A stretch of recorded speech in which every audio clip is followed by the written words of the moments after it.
ओम नमो अहंकानंद, नमो सिद्धानंद, नमो आयर्यानंद, नमो वज्रायानंद, नमो लोये त्रिकालवर्ती सौसाहुं।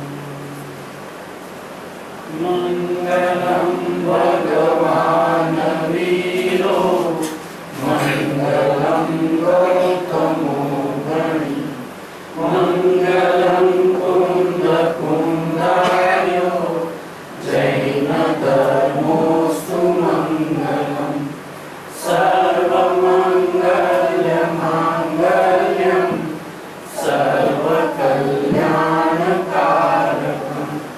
प्रधानम सर्वधर्माणां, जैनं जयतु शासनम्। सो इंद्रोनी उपस्थिति वाला समोसरणनी अंदरमा सर्वज्ञ भगवाननी स्वभाव ध्वनि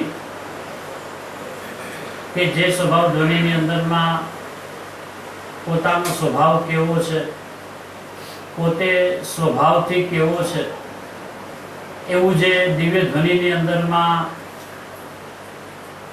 वस्तु व्यवस्थानुं जे प्रकाशन चाले छे, ए प्रकाशन ने कुनकुन भगवाने पोताना निज अनुभूति थी मिलान करीने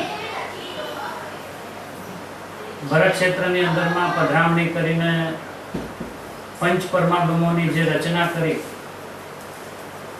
ए पंच परमागमोमां सर्वोत्कृष्ट एवो आ समयसारजी परमागम, जेनी टीका अमृतचंद्र आचार्य परमात्माए करी के जे सर्वज्ञनी सभामां तो नहोता गया, पण पोते सर्वज्ञ छे एवा स्वभावमां पेशीने कुनकुन भगवानने शुं कहेवुं छे एनी टीका आत्मख्याति नामक करी।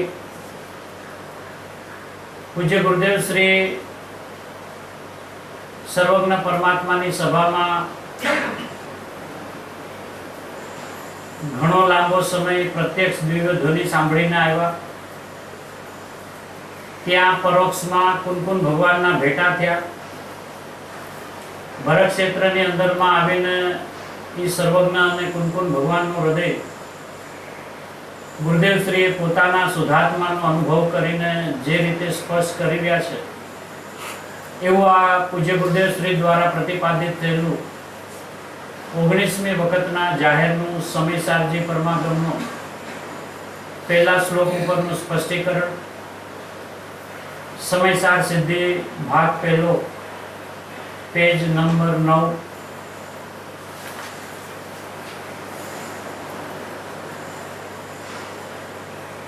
कुनकुन भगवान कंईक कहे एनी पहेला अमृतचंद्र आचार्य परमात्मा कुनकुन भगवान ने केवो शुद्धात्मा बतावવો છે एनु श्लोक द्वारा रचना करीने प्रथम मांगलिक करे छे। नमः समय साराय स्वानुभूत्या चकास्ते चित्त स्वभावाय भावाय सर्व भावांतरच्छिदे। आखा श्लोकनी अंदरमां वस्तुनी अस्थि, वस्तुमां रहेला अनंता गुणोनी अस्थि, वस्तुमां रहेली पर्यायनी अस्थि, फक्त बधुं अस्तित्व धरावनार चैतन्य स्वभावनी आचार्य भगवान स्पष्टीकरण करी रह्या छे। गुरुदेव श्री एक एक कथननी अंदरमां शुं ઊંડપ छे, शुं गंभीरता छे एनुं रहस्य खोली रह्या छे।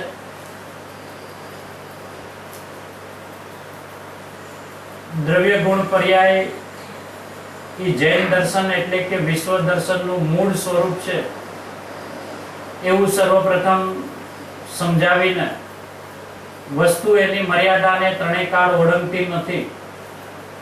दरेक द्रव्य पोताना द्रव्य गुण पर्यायनी मर्यादामां रहे छे अने अन्य रूपे परिणमता नथी। एवी जे वस्तु व्यवस्था जे छे एनुं गुरुदेव स्पष्टीकरण करी रह्या छे। આચાર્ય ભગવંતે સાથે સાથે અન્ય મતોનું વિપરીતપણાનું ખંડન કરે છે અને જેવો સ્વભાવ છે તેવો સ્વભાવ અનુભવતા જાય, બહાર આવીને બતાવતા જાય. એ બતાવતા બતાવતા જે વાત કરતા જાય છે એમાં આ 9 નંબરના પેજ ઉપર ત્રીજા પેરેગ્રાફની અંદરમાં ફક્ત ભાવાય દ્રવ્ય લીધું, ચિત્ત સ્વભાવ ગુણ લીધો ને અનુભૂતિમાં સંવર નિર્જરા લીધા. દ્રવ્ય લીધું, ગુણ લીધું અને સ્વાનુભૂતિમાં સંવર નિર્જરા શુદ્ધ પર્યાય લીધી. શુદ્ધ પર્યાયથી તે જણાય એવો છે, વ્યવહારને નિમિત્તથી તે જણાય એવો નથી. આહા, ત્યાં કથનચિત નથી. ઓલા ભાવમાં કથનચિત હતું, કારણ કે કથનચિત અભાવ પણ છે. એટલે કે અન્ય દ્રવ્યથી સ્વદ્રવ્યનો અભાવ છે, એટલે કે સ્વદ્રવ્યમાં પરદ્રવ્યનો અભાવ છે, એટલે એમાં કથનચિત અભાવ પણ છે. ગુણમાં પણ કથનચિત ભેદ છે, ગુણ ગુણીનો ભેદ છે. એમ અહીંયા સ્વાનુભૂત્યા ચકાસ્તેમાં કથનચિત અનુભૂતિથી પ્રકાશે છે અને કથનચિત રાગથી પ્રકાશે છે એમ નથી. પોતાથી પ્રકાશે છે ને રાગથી પ્રકાશતો નથી એ વાત આમાં આવી જાય છે. નાસ્તિની વાત કહેતા અસ્થિ આવી જાય છે. આહા, આવો તો શ્લોક છે પહેલો. આ તો મંગળી કરે છે. આ તો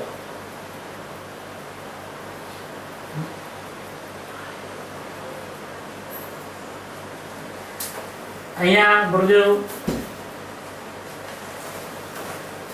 પોતાથી પ્રકાશે છે ને રાગથી પ્રકાશતો નથી એટલે શું? ગુરુદેવે 3 વાતનું સ્પષ્ટીકરણ કર્યું કે ભાવાઈમાં દ્રવ્ય લીધું તો દ્રવ્યમાં પણ કથનચિત વાત લીધી.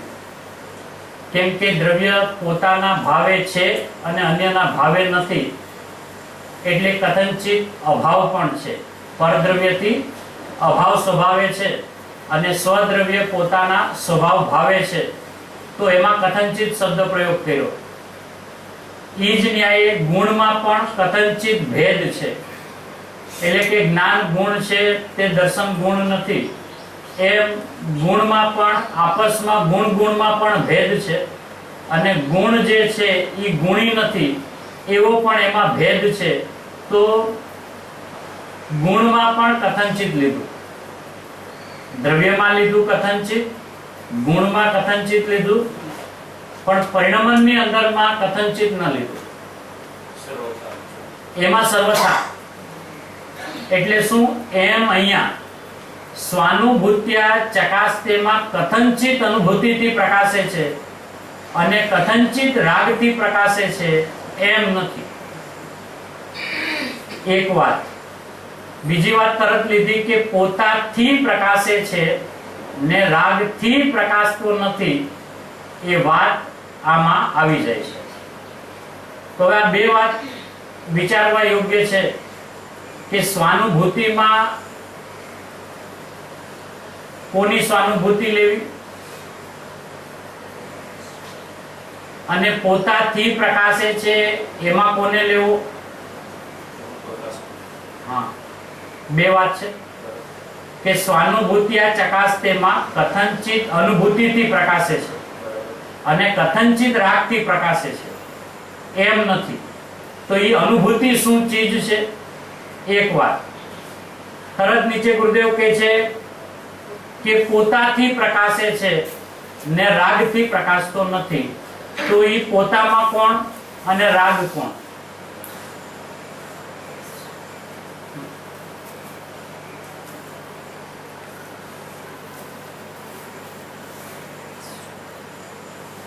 શું કહે છે?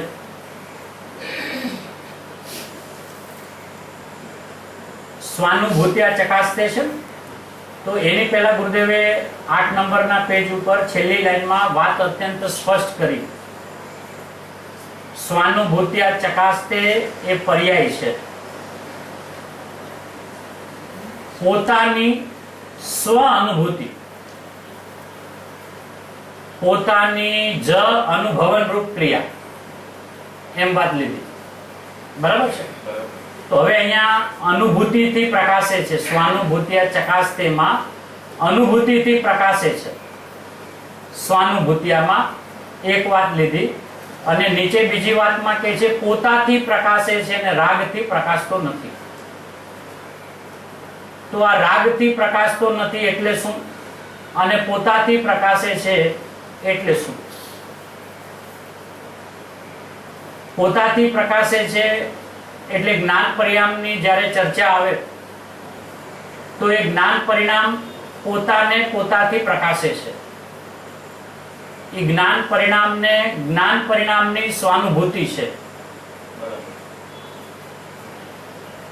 એ જ્ઞાન પરિણામને ચારિત્ર ગુણની જે રાગ પર્યાય જે છે એની એને અનુભૂતિ નથી. રાગને ચારિત્ર ગુણની વિપરીત પર્યાય કીધી.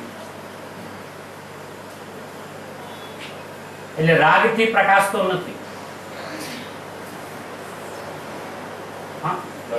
અહીંયા તો સ્વબંધારણની વાત ચાલે છે ને, એટલે અહીંયા રાગ પૂતગલના પરિણામ છે એમ નથી.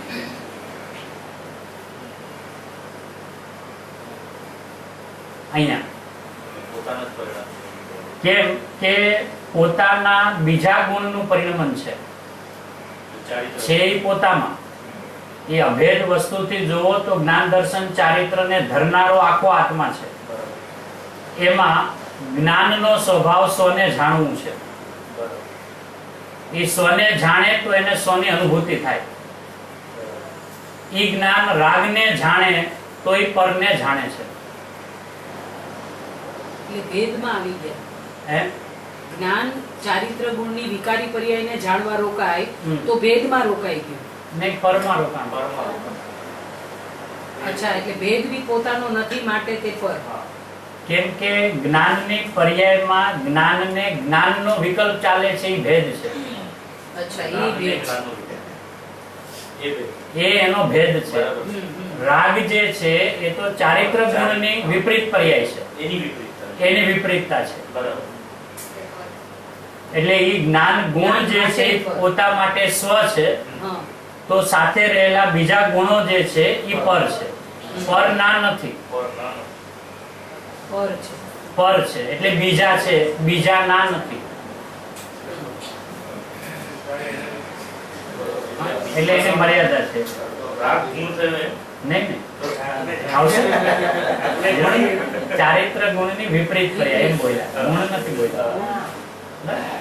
તો હવે એક જ્ઞાન ગુણ જે છે એ પોતા માટે સ્વ છે અને સાથે રહેલા બીજા અનંતા ગુણો જે છે એ પર છે, પણ પરના નથી. બીજા છે, બીજાના નથી. એ અખંડ વસ્તુ તરીકે આખી વસ્તુ એક છે અને એક વસ્તુએ અનંત ગુણ પર્યાયોને ધારી રાખી છે. એમાંથી એક એક ગુણ જે છે એ પોતા માટે સ્વ છે અને સાથે રહેલા બીજા ગુણો જે છે એ પર છે, પણ પરના નથી. બરાબર છે? અહીંયા કહે છે કે રાગથી પ્રકાશતો નથી. તો હવે આ રાગ ક્યાં સુધીનો રાગ છે? એટલે કે 3 માં રાગ છે. જ્યારે રાગ ચાલે છે ત્યારે જ્ઞાનમય રાગ છે, શ્રદ્ધામય રાગ છે અને ચારિત્રમય રાગ છે. ના, જ્ઞાનમાં લક્ષ્ય રાગ ઉપર ગયું માટે ત્રણેયમાં રાગ છે. ના, ત્રણેયનો પોતપોતાનો રાગ છે.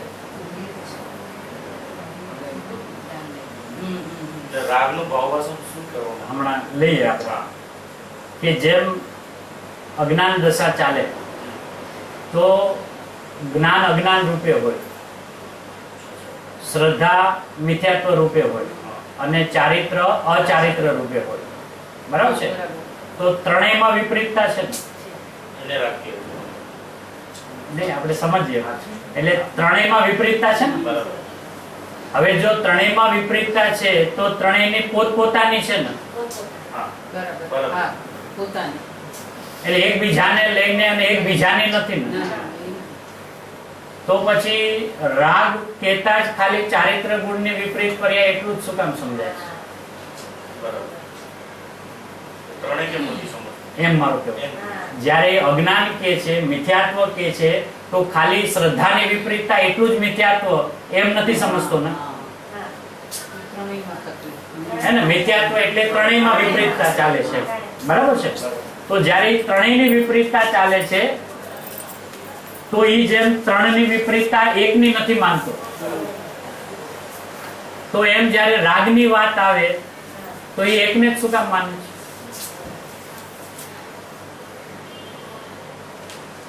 હા. થોડું સમજીએ, ધીરે ધીરે સમજવા જેવું છે. બોલો, બોલો. અને કેમ કે હંમેશા શું થાય છે કે ગુરુદેવ જ્યારે પ્રવચનોમાં સ્પષ્ટીકરણ કરે કે જીવ વિકલ્પ અને રાગમાં અટવાયેલો છે. વિકલ્પ એટલે શું? વિકલ્પ અને રાગ એમ બે શબ્દ પ્રયોગ કરે તો સાંભળનાર એમ સમજે કે વિકલ્પ એટલે રાગ. ગુરુદેવ કહે છે વિકલ્પ અને રાગ, રાગ તો already બોલ્યા છે. બરાબર છે? એટલે વિકલ્પ તો એટલે શું? એટલે એમ કે વિકલ્પ અને રાગ એમ બે ની વાત કરે છે. તો એ બે માં કયા કયા બે ગુણોની ચર્ચા કરે છે? એ વિકલ્પ એટલે રાગ થાય છે, એક એવો એનો અર્થ, બરાબર છે? પણ વિકલ્પ અને રાગ જ્યારે એમ શબ્દ પ્રયોગ કરે ત્યારે એનો એક અર્થ નથી. ત્યારે બે જગ્યાએ બે ના રાગની વાત કરે છે. જ્ઞાનમાં જ્ઞાનનો ભેદ જે ચાલે છે કે જેને વિકલ્પ કહેવાય. જ્ઞાનનું પરિણામ. ના, જ્ઞાનમાં જ્ઞાનનો જે ભેદ ચાલે છે એને વિકલ્પ કહેવાય. બરાબર. શ્રદ્ધાની અંદરમાં જે અસ્થિરતા ચાલે છે એને રાગ કહેવાય.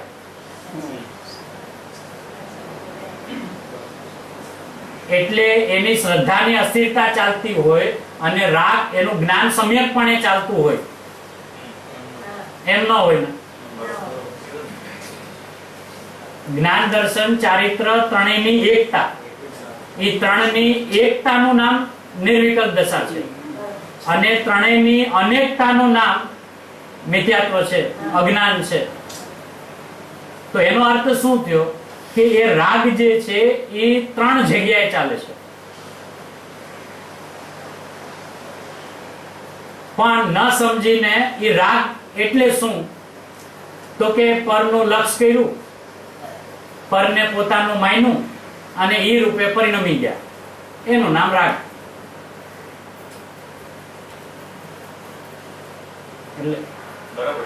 રાગની પીએચડી.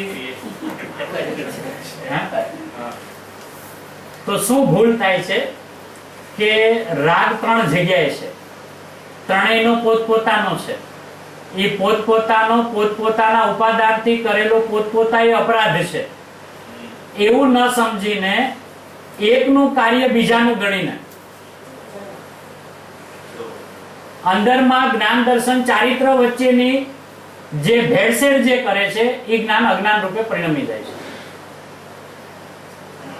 જ્ઞાને પરનું લક્ષ કર્યું, પેલા એમ સમજે એટલે શ્રદ્ધાએ પરને પોતાનું માની લીધું અને ચારિત્રમાં ઈ રૂપે પરિણમન થઈ ગયું. એટલે ચારિત્રમાં ઈ રૂપે પરિણમન થવાનું કારણ શ્રદ્ધા, અને શ્રદ્ધા એમ થઈ એનું કારણ જ્ઞાને એવું લક્ષ કર્યું. એટલે એમ માન્યતા છે ને કે શું કામે રાગ થયો, તેમાં શું પૂછવાનું? પરનું લક્ષ થયું. હવે પરનું લક્ષ થાય તો જ્ઞાન થાય કે આ પર છે. રાગ શું કામ થાય? જ્ઞાનમાં પરનું જાણવું થાય તો જાણવામાં એમ આવે કે આ પર છે, તો એ તો જ્ઞાનનો જેમ છે તેમ જાણવાનો સ્વભાવ છે. બરાબર. તો રાગ હે નહીં ને ના કહેવાય. એટલે હવે આપણે પેલા એક એક ગુણના રાગ, એક એક ગુણની પર્યાયમાં રાગ શું છે ઈ સમજી લઈએ, કે જેથી રાગ એક કોમન શબ્દ છે, પણ કોનો લેવો ન્યા ભૂલ કરે છે. એટલે ચારિત્રમાં રાગ ચાલે છે તો ઈ સમયે અભિપ્રાય એમ છે કે શ્રદ્ધામાં વિપરીતતા છે ને જ્ઞાન તો સમ્યક છે. કેમ કે જ્ઞાનનો સ્વભાવ તો બધાને જેમ છે તેમ જાણવું છે, એટલે એમાં તો કઈ ભૂલ છે જ નહીં. તો ભૂલ શેમાં છે? શ્રદ્ધામાં અને ચારિત્રમાં.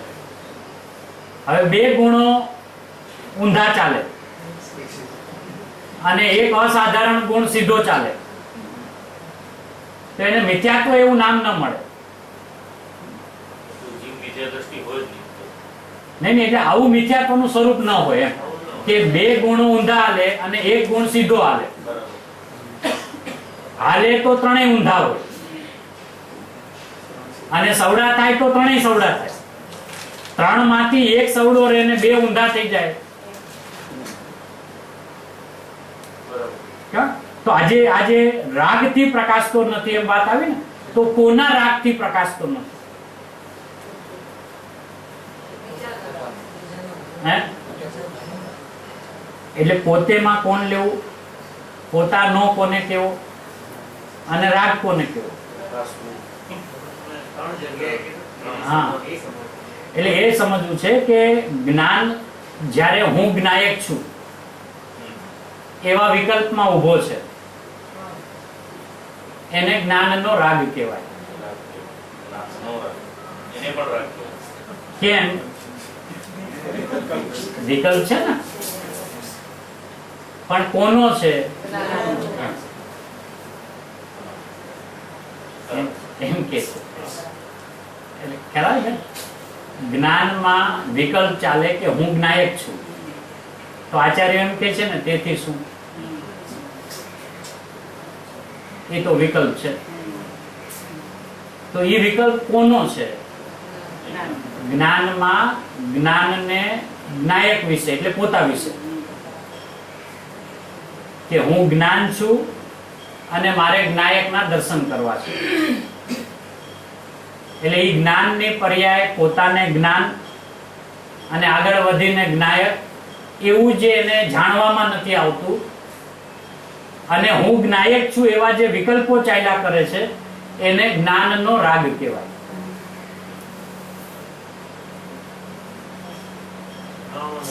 હા, બરાબર છે. એવું એને જાણવામાં નથી આવતું, કેમ કે જો એવું એને જાણવામાં આવી જાય તો નિર્વિકલ્પતા છે, તો વિકલ્પ ટળી ગયો. બરાબર. હવે શ્રદ્ધામાં એમ ચાલે છે કે મારે જ્ઞાયકમાં અહમ કરવું છે. હું જ્ઞાયક છું એમ નહીં, એમ ના, મારે અહમ કરવું છે. મારા શ્રદ્ધાનો વિષય મારા શ્રદ્ધેયને બનાવવાનો છે અને શ્રદ્ધેયમાં મારે અહમ કરવાનું છે, એમાં મારે મારું હું પણ સ્થાપવાનું છે. એને શ્રદ્ધાનો રાગ કહેવાય. બે વાત. ત્રીજી વાત કે મારે મારા આત્મામાં લવલીન થવું છે, એટલે ચારિત્ર ગુણે ચારિત્રમાં ઠરવું છે. ચારિત્રનો રાસ. જેમ શ્રદ્ધાએ પોતાની શ્રદ્ધા કરવી છે, જ્ઞાને પોતાને જાણવું છે.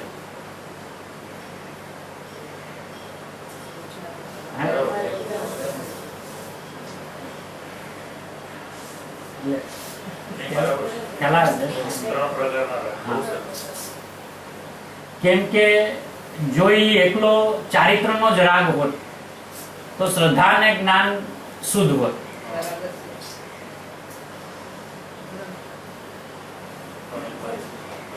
તો મિથ્યાત્વ ચાલે નહીં. એટલે મિથ્યાત્વમાં ત્રણેયની વિપરીતતા અને સમ્યક દર્શનમાં ત્રણેયની અવિપરીતતા. ભલે ત્રણેયનું ભિન્ન ભિન્ન પરિણમન પોતપોતામાં પોતપોતાથી, પણ ત્રણેયનું યુગપદ એક સાથે. ત્રણેયમાં ક્યાંય વિપરીતતા નહીં, અહીંયા ત્રણેયમાં ક્યાંય અવિપરીતતા નહીં. તો આજે ત્રણેયની અંદરમાં ભિન્ન ભિન્ન પ્રકારે પોતાના સ્વ ઉપાદાનથી, એટલે ગુરુદેવે શબ્દ પ્રયોગ શું કર્યો? પોતાથી પ્રકાશે છે. હવે આ પોતામાં કોને કોને લેવા આવ્યા? કેમ કે ઈ એકબીજાથી પ્રકાશે છે એવું જ્યાં સુધી રહ્યા કરશે ત્યાં સુધી શું થશે કે જ્ઞાન શું કરે આખો દિવસ કે ગુરુદેવ અને સાચા દેવગુરુ શાસ્ત્રના સાનિધ્યમાં આવ્યા પછી, આત્માર્થી શાસ્ત્રનો ઘણો લાંબો અભ્યાસ કર્યા પછી, છ દ્રવ્ય સ્વરૂપ વિશ્વ, નિશ્ચય વ્યવહાર, ઉપાદાન નિમિત્ત, નયોની વ્યવસ્થા, એ બધાનો અભ્યાસ કર્યા પછી એના જીવનની અંદરમાં જો આખા દિવસમાં કોઈ કાર્ય ચાલતું હોય તો માત્ર એટલું ચાલે કે જ્ઞાનમાં શ્રદ્ધાને જોયા કરતો હોય, થઈ કે ન થઈ, આનંદ આવ્યો કે ન આવ્યો. રાગ નથી. છે ને, આપણે બીજું કઈક સમજવું છે કે ઈ એના જીવનમાં સાચા દેવગુરુ શાસ્ત્રના સાનિધ્યમાં આવ્યા પછી, ગુરુદેવ પાસે આખા તત્વની છણાવટ સાંભળ્યા પછી, આચાર્યોનો રોજ અભ્યાસ કરે છે, જ્ઞાની ધર્માત્માનો રોજ પરિચય કરે છે, અને પરિચય કર્યા પછી પણ ઈ એમ લાગે કે હવે બધું મારા જ્ઞાનમાં ચોખ્ખું છે, ખાલી બસ એટલી જ વાત છે કે શ્રદ્ધા હજી થઈ નથી. એટલે એ જ્ઞાન શ્રદ્ધાને પલટાવવું એવા પ્રકારનું અંદરમાં નહીં, શ્રદ્ધાને જોવે છે. કારણ કે હવે ગુરુદેવ મળ્યા પછી એક ગુણ બીજા ગુણનો કાંઈ કરે નહીં, અને એક પર્યાય બીજા પર્યાયને ફેરવે નહીં, એટલે એની ફેરવવા પ્રત્યેની વૃત્તિ જે છે ને એ મોડી પડી છે, અભાવ નથી થઈ. એટલે જેને કસાઈને મંદતા કહેવાય, પણ કસાઈનો અભાવ નથી થયો. હવે એ ફેરવવાની વૃત્તિ વાળો ભાવ એને ઘડીએ ઘડીએ ઉઠતો નથી, પણ જ્ઞાનમાં જાણવાના ભાવમાં એમ આવ્યા કરે કે શ્રદ્ધા થઈ કે નહીં, ચારિત્રની અંદરમાં કઈ લીનતા, એકાગ્રતા કઈ થઈ કે નહીં, એમ જ્ઞાન શ્રદ્ધા અને ચારિત્રને વિષય બનાવ્યા કરે છે. નહીં, તો હર સમયે ભ્રષ્ટ થતું જ ઉત્પન્ન થતું. હે, જ્ઞાન હર સમયે એવી રીતે ભ્રષ્ટ થતું જ ઉત્પન્ન થતું રહે તો ક્યાંથી અનુભવ? કેમ કે ઈ જ્ઞાનને કાર્ય એટલું હતું કે હું જ્ઞાયક છું એમ જાણતું પરિણામવાનું હતું. એને શ્રદ્ધામાં શું થાય છે એવું જાણતું પરિણામવાની જરૂર નહોતી. કેમ કે શ્રદ્ધામાં જેવું પરિણામન ચાલે છે એવું તો જ્ઞાનમાં જણાઈ જાય છે. બરાબર.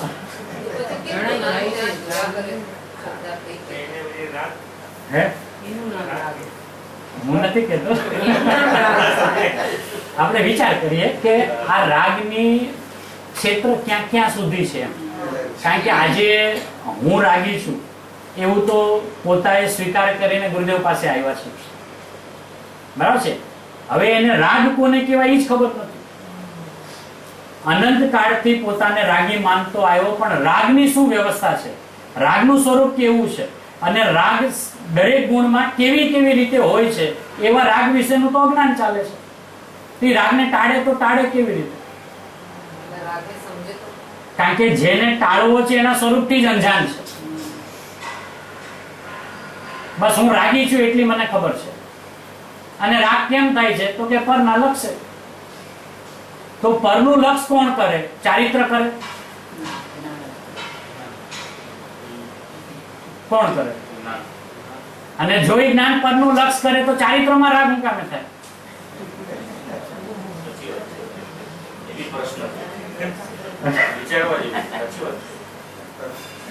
એટલા માટે વિચાર કરીએ એમ કે આપણે મળ્યા છીએ બધા ભેગા થવા માટે, ઘરે જ જવું છે તો બધું પૂરું કરીને જ જાય એમ, પછી ત્યાં જઈને માથાકૂટ ને સીધું કેવળ જ્ઞાન આવે ને એટલા માટે એટલે તો અહીંયા જ કરી બધી અહીંયા જ કરી લેવાની, પછી માથાકૂટ ન જોઈ પડે.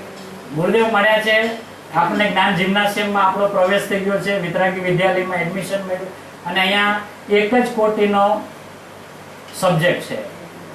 એટલે પહેલા સ્ટાન્ડર્ડ વાળાને પણ એ જ સબ્જેક્ટ છે, અને ફાઇનલ વાળાનો પણ એ જ સબ્જેક્ટ છે. એટલે આ વિતરાગ વિદ્યાલયમાં એક વાત આનંદની છે કે અહીંયા કોર્સ લાંબા નથી, એક જ કોર્સ. એન્ટર વાળાને હું પરમાત્મા અને એન્ડ વાળાને હું પરમાત્મા. એનાથી વચ્ચે કોઈ ત્રીજો વિષય આવે જ નહીં, એક જ ડિગ્રી બસ. એટલે આપણા 24 તીર્થંકરોની પ્રતિમા એક સરખી કે ત્રણે જે ઈ 24 જે વિદ્યાલયોમાં ભણ્યા છે ત્યાં 1 કોટીનો જ અભ્યાસ ચાલે છે હે ને. અને અત્યારે આપણા આ વિતરાગી વિદ્યાલયના પ્રિન્સિપલ ગુરુદેવશ્રી આખા અભ્યાસનું સ્પષ્ટીકરણ કરાવે છે કે ભાઈ તારે રાગને ટાળવો છે ને. કે હા સાહેબ, પણ કયા કેમ રાગનું સ્વરૂપ શું છે એ સમજાવો. કે સાહેબ પરનું લક્ષ કરે ને રાગ થાય. તો કે જ્ઞાન પરનું લક્ષ કરે. લક્ષ કરવાની તાકાત જ્ઞાનમાં છે હે ને. અચ્છા, જાણવાની અપેક્ષા છે. અહમ કરવાને પણ લક્ષ કહેવાય અને ઈ રૂપે પરિણમવાને પણ લક્ષ કહેવાય. પણ પેલો એને પ્રશ્ન એમ છે કે મારું લક્ષ બહારમાં ગયું ત્યારે ઈ ચારિત્રની વાત નથી કરતો, ત્યારે જ્ઞાન સંબંધી વાત કરે છે. પેલી જ્ઞાનની વાત કરે છે કે મારું લક્ષ બહારમાં ગયું એટલે બહાર વાળા પદાર્થને મેં મારા મેં માયના એટલે એ રૂપે હું પરિણમી ગયો. તો રાગ જ થાય ને. પણ જ્ઞાન પરનું લક્ષ કરે તો શ્રદ્ધા વિપરીત શું કામે થાય?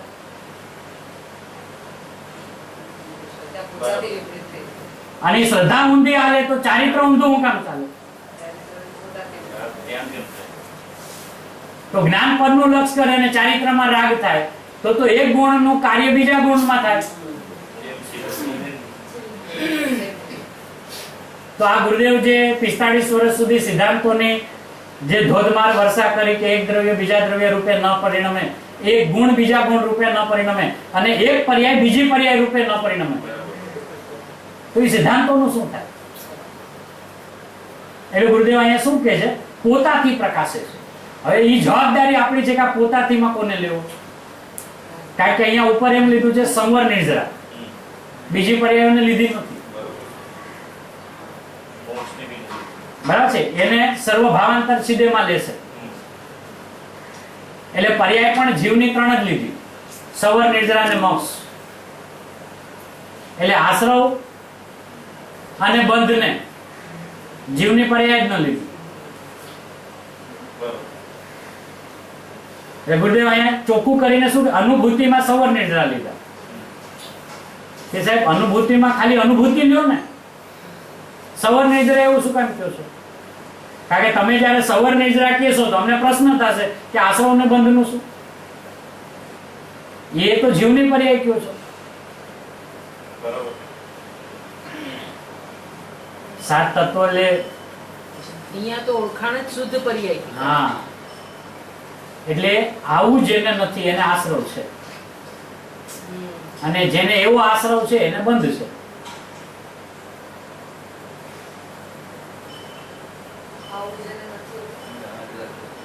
એટલે સવર નિદ્રા જે વાસ્તવિક જીવના પરિણામ છે, કેમ કે જેમાં જીવ પ્રસિદ્ધ થાય છે, જેમાં જીવ અનુભવમાં આવે છે એટલે એને જીવના પરિણામ કીધા.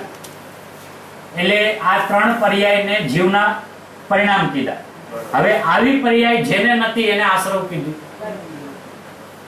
અને આશ્રવ પૂર્વક બંધ.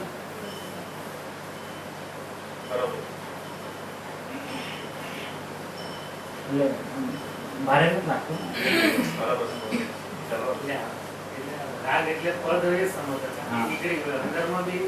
અંદરમાં છે. કેમ કે હા, ગુરુદેવ શું કહે છે કે જીવને સંસાર જે છે એ જીવની પર્યાયમાં રહે એટલે પરમાં ન રહે. બરાબર છે? હવે સંસાર શું છે તો કે સર્વપ્રથમ ભૂમિકા વાળાને ભ્રાંતિ, અનુભૂતિ પહેલા ભ્રાંતિ, અનુભૂતિ પછી પુરુષાર્થની નબળાઈ, બેયને સંસારી કહેવાય. કેવળ જ્ઞાનીને પણ સંસારી કહેવાય. બરાબર છે? પણ એ સ્વભાવમાંથી સૈરા નથી. હવે એક સ્વભાવ હોવા છતાં સ્વભાવમાંથી સૈરા જ કરે છે અને એને જે પરિણામમાં સંસાર ઉભો થાય છે તો એ સંસાર તો એની પરિણામમાં ઉભો થયો ને, પરમાં ક્યાં થયો છે? અને પરને કારણે ક્યાં થયો છે? એ તો સ્વનું લક્ષ નથી એમ જ્યારે કહ્યો ત્યારે એનો બીજો અર્થ એમ કહેવામાં આવ્યો કે એનો અર્થ એમ થયો કે એનું લક્ષ પરમાં છે. એનો અર્થ એમ કર્યો કે એનું લક્ષ પરમાં છે. એનું લક્ષ પરમાં છે એટલે સ્વમાંથી સરી ગયો છે એમ નથી.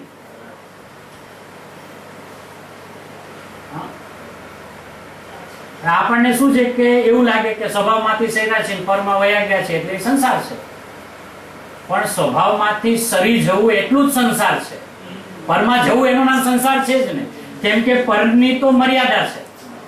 એ સ્વભાવની તો મર્યાદા છે કે કોઈ જીવ સ્વભાવને ઓળંગીને પરમાં ન જાય.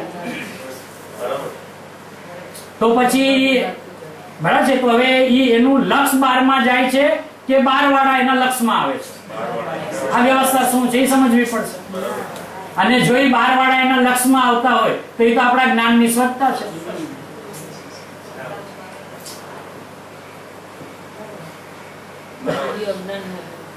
તો સંસાર ક્યાં છે એ બી સમજવો પડશે, કેવી રીતે ઉત્પન્ન થાય છે એ સમજવો પડે, તો કેવી રીતે એનો નાશ થાય એ વિધિ સરળ થઈ જાય. આ તો જ્યાં સંસાર ઉભો થયો જ નથી ત્યાં સંસાર માયનો છે, જ્યાં આપણું કઈ છે જ નહીં ત્યાં જ બધું આપણું માયનું છે, તો ત્યાંથી પાછું કેવી રીતે વળવું. તો આચાર્ય ભગવાન કહે છે પહેલા દ્રવ્ય ગુણ પર્યાય, જે ગુરુદેવાએ કીધું જૈન દર્શન વિશ્વ દર્શનનું મૂળ સ્વરૂપ દ્રવ્ય ગુણ ને પર્યાય. અને તો આ ત્રણની વ્યવસ્થા શું છે અને એ ત્રણ જેમાં છે એવો એક ઈ કેવો છે. વસ્તુ તરીકે હું એક છું અને મારા વિભાગ પાડો તો દ્રવ્ય ગુણ પર્યાય એવા 3 વિભાગ થાય.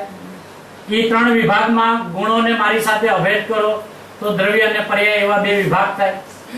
અને એ 2 સત્તા જે છે એમ જ્યારે સમજવી હોય ત્યારે એ બંને સત છે અને 2 પોતપોતાની સત્તા છે. તો આજે એ જે વ્યવસ્થા બતાવી છે, તો હવે જેમ એક ગુણ એ એના માટે સત્તા છે, એ સત્તાનું સત નથી. એ જ્યારે આખા પદાર્થને સત્તા કયો તો ગુણોને સત કહેવાય અને પર્યાયને સત કહેવાય. તો એને એક સત્તાના 2 સત કહેવાય. એક સત્તા તરીકે આખો પદાર્થ અને એમાં ગુણ અને પર્યાય એવી 2 સત્તા 2 સત. હવે જ્યારે ઈ એક સતને જ્યારે ઇન્ડિવિડ્યુઅલ જોવામાં આવે ત્યારે ઈ સત નથી, ત્યારે પોતા માટે સત્તા છે. બરાબર છે. ત્યારે ઈ ગુણ જ્યારે સત્તા છે તો પર્યાય એનું સત છે. હવે પર્યાયને જ્યારે સત્તા જોઈએ ત્યારે ઈ કોઈનું સત નથી, એ પોતાની સત્તા છે. એમાં જ્ઞાનની પોતાની સત્તા, દર્શનની પોતાની સત્તા, ચારિત્રની પોતાની સત્તા, એમ 3 પર્યાયોની પોતપોતાની સત્તા છે. બરાબર છે. તો હવે એ ત્રણેયની અંદરમાં ત્રણેય જ્યારે પોતાથી ઊંધા ચાલે, દ્રવ્યથી નહીં, જ્ઞાન ઊંધું, દર્શન ઊંધું, ચારિત્ર ઊંધું. જ્ઞાનથી દર્શન ઊંધું એમ નહીં. એ તો અવિનાભાવી સંબંધ બતાવીને, એને એક આત્માના જ અનંતા ગુણો છે એમ બતાવીને, પરદ્રવ્યથી જ્યારે સર્વતા ભિન્ન છે એવું બતાવીને, કર્મના ઉદયથી કોઈ જીવ સંસારી કે રાગી થતો નથી એવું બતાવવા, ત્યારે આ બધી વાત આવે કે જ્ઞાન ઊંધું છે ને તો એની શ્રદ્ધા ઊંધી જ હોય. કેમ કે જ્ઞાન છે ને એ તો સરદાર છે. હવે જેનો સરદાર જ ઊંધી દિશામાં ચાલતો હોય તો એની સેના એની ઊંધી દિશામાં એમ કહેવાય. પણ જ્યારે સેનાપતિ ઓર્ડર આપતો હોય અને સેના ચાલતી હોય ત્યારે સેના પોતાના ઓર્ડરથી ચાલતી હોય. એ પોતાના ઓર્ડરથી ચાલે કે હા મારે ચાલવું છે, ત્યારે એમ કહેવાય કે સેનાપતિએ ઓર્ડર આપ્યો ને સેના ચાલી. બરાબર છે. એમ નિરપેક્ષતા છે. એમ એક એક પર્યાય જ્યારે પોતપોતાથી પોતાના ઓર્ડરથી ચાલતી હોય ત્યારે એ બધા એક છે એવું સમજીને જ્ઞાન ગુણ ઉપર આરોપ મૂકવામાં આવે કે એનો જ્યાં જ્ઞાન ગુણ જ ઊંધો ચાલે છે તેની સેના તો બધી ઊંધી જ હોય. પણ પ્રશ્ન એ છે કે સેનાપતિ સીધો હાલે તો સેના ઊંધી હું કામ ના હાલી? જો ભિન્ન ભિન્ન સત્તા હોય, જો એકબીજા પ્રવેશી ન ગયા હોય, નહીતર ઓલો ખેંચીને લઈ જાય. ઈ એક સેનાપતિ આખા સૈન્યમાં જો પ્રસરી ગયો હોય તો ઈ હાલે ને તો સેનાને એની મેળે હાલવું પડે. પણ સેનાપતિનું સર્વસ્વ ભિન્ન હોય અને એકબીજામાં ભેળવા જ ન હોય તો પછી બધા પોતપોતાના સ્વતંત્રતાથી ચાલે છે. તો અનંત જ ન રહી શકે. બરાબર છે. તો હવે પ્રશ્ન એ છે કે તો જ્ઞાનની અંદરમાં જે કાંઈ ચાલે છે એનું શું? જ્ઞાનમાં જ્ઞાનને રાગ કોને કેવો? જ્ઞાનમાં જ્ઞાનનો વિકલ્પ એટલે શું? અને ઈ વિકલ્પના કાળે ચારિત્રની અંદરમાં અસ્થિરતા જે ચાલે છે એને જે રાગ કહેવામાં આવ્યો છે એટલે શું? શ્રદ્ધાની સ્થિતિ ઈ સમયે શું છે? ચારિત્રમાં તો રાગ કહી દીધો, જ્ઞાનમાં વિકલ્પ કહી દીધા, હવે શ્રદ્ધાનું શું?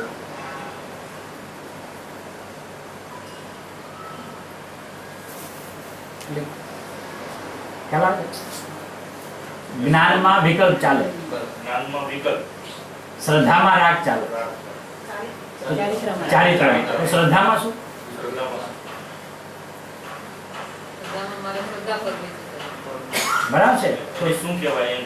એટલે એમ કે આજે બે વાત તો પ્રસિદ્ધ છે અને શ્રદ્ધામાં ખાલી એટલી જ પ્રસિદ્ધતા છે કે શ્રદ્ધા ઊંધી છે. જ્ઞાનમાં વિકલ્પ ચાલ્યા કરે છે, ચારિત્રમાં રાગ ચાલે છે અને શ્રદ્ધામાં શું છે કે વિપરીતતા ચાલે છે. એટલે શ્રદ્ધામાં રાગ ચાલે છે તો ખબર જ નથી. જ્ઞાનમાં વિકલ્પ ચાલે છે એટલે વિકલ્પ પોતે શું ચીજ છે એ ખબર નથી. બરાબર છે. અને ખાલી ચારિત્રમાં રાગ ચાલે. રાગને તો સર્વસ્વ ચારિત્રમાં જ આપી દીધું છે. એને કઈ શ્રદ્ધાને જ્ઞાનમાં કોઈ દિવસ વિચાર્યું નથી. શ્રદ્ધાને જ્ઞાનમાં પણ રાગ હોય. રાગ એટલે ચારિત્ર જ, બીજું કઈ સૂચતું જ નથી આમાં. એનો એક બીજું ન્યાય શું છે કે જ્યારે આચાર્યો સદુપયોગની વાત કરે ને, સદુપયોગ, તો શબ્દ પ્રયોગ બે કરે, રાગ રહિત શુદ્ધ ઉપયોગ. રાગ રહિત. એમ શબ્દ પ્રયોગ કરે ને સદુપયોગ એટલે શું? તો કે રાગ રહિત દશા. તો ન્યા ભૂલ કરે કે આ રાગ રહિત દશા શેનામાં લેવી? કારણ કે ન્યા તો શુદ્ધ કીધું અને ઉપયોગ કીધો. ઉપયોગ તો જ્ઞાનની પર્યાય છે.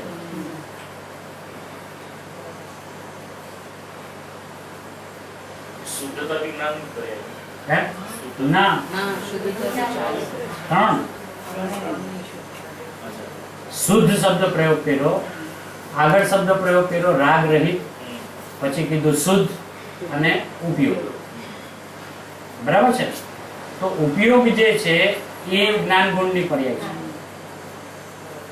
હવે એ જ્ઞાન ગુણની પર્યાય પણ શુદ્ધ થઈ એમ કે છે, શ્રદ્ધા પણ શુદ્ધ થઈ એમ કે છે, ચારિત્ર પણ શુદ્ધ થયું એમ કે છે. હવે એ ત્રણનું એક કોમન નામ નિર્વિકલ્પ દશા. બરાબર છે. અને ત્રણના ઊંધાનું એક નામ મિથ્યાત્વ. તો હવે આ પ્રશ્ન એમ છે કે આ શુદ્ધ શબ્દ કોમન વાપરો, આગળ એક કોમન શબ્દ વાપરો રાગ રહિત, અને પછી કે છે રાગ રહિત શુદ્ધ ઉપયોગ થયો. તો ઉપયોગમાં રાગ હતો એમ સિદ્ધ થયું ને, શ્રદ્ધામાં રાગ હતો એમ સિદ્ધ થયું ને, ચારિત્રમાં રાગ હતો એમ સિદ્ધ થયું ને. તો રાગ રહિત ત્રણેયને વાપર્યું, ત્રણેયનું અશુદ્ધ પરિણમન હતું એમ સિદ્ધ કર્યું, ઈ પલટો ખાઈને શુદ્ધ પરિણમન થયું એમ સિદ્ધ કર્યું.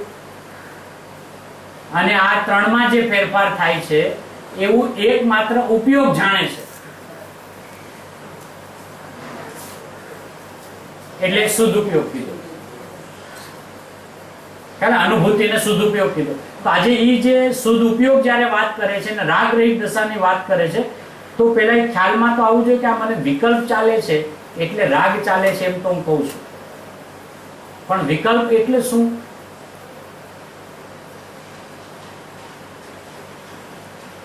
ચારિત્ર તો એને પકડાતું જ નથી.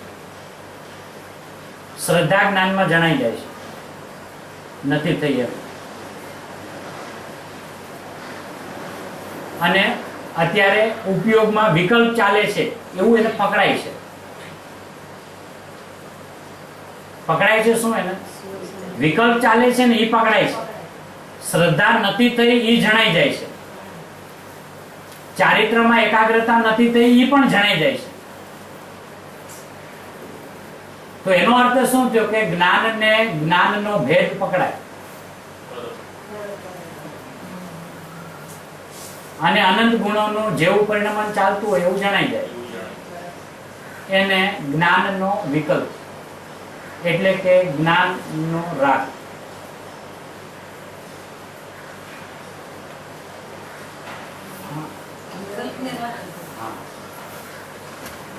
હવે વિકલ્પના બે અર્થ છે કે રાગને પણ વિકલ્પ કહેવાય અને જ્ઞાનની પર્યાયનું નામ પણ વિકલ્પ છે.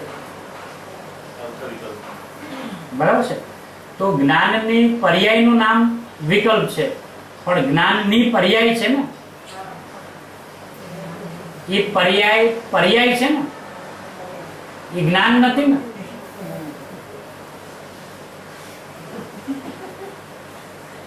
ખ્યાલ શું? એ જ્ઞાનની પર્યાય છે ને, એટલે હજી જ્ઞાન છે એમ નથી આવ્યું. આ તો મારી જ્ઞાનની પર્યાય છે, આ તો મારી જ્ઞાનની પર્યાય છે, આ તો મને જ્ઞાન થયું. બરાબર છે? એટલે એ જ્ઞાનની પર્યાયમાં આવ્યો તો જ્ઞાનમાં ના આવ્યો, અને જો જ્ઞાન સુધી આવ્યો તો જ્ઞાયક છું એમ ના આવ્યો.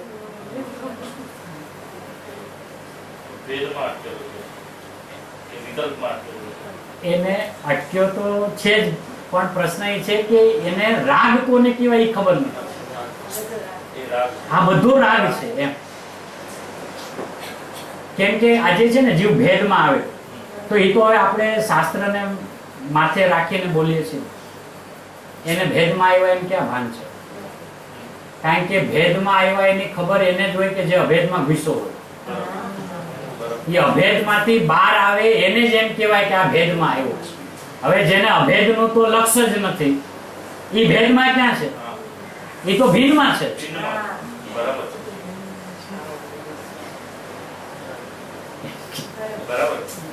પણ ક્યારેક એમ કે સમજાવવા માટે કે એ તો ભેદ થઈ ગયો, તો આને એમ લાગ્યું મને ખબર પડી ગઈ તો ભેદ થઈ ગયો, ભેદ થઈ ગયો એટલે રાગ થઈ ગયો.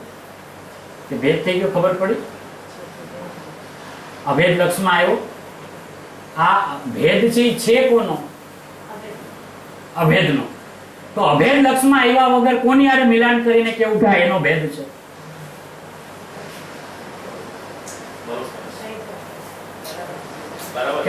એટલે એમ કે ખાલી જીનવાણીના શબ્દો એમ કે આપણે ધારણામાં લઈ લે અને એમ કે આપણને ખબર કે આ તો ભેદ થઈ ગયો, પણ તમને ભેદ થઈ ગયો એમ ખબર પડી તો ભેદમાં ઘૂસી જાઓ. તો એને ભેદ કોને કહેવાય એ નથી ખબર, એટલે ભિન્ન ભેદ સમજે છે. કારણ કે ભેદ જે જોતો હોય ને તો એને અભેદ લક્ષમાં આવતો હોય તો એને જોઈ જોઈને કે આ એનો ભેદ છે.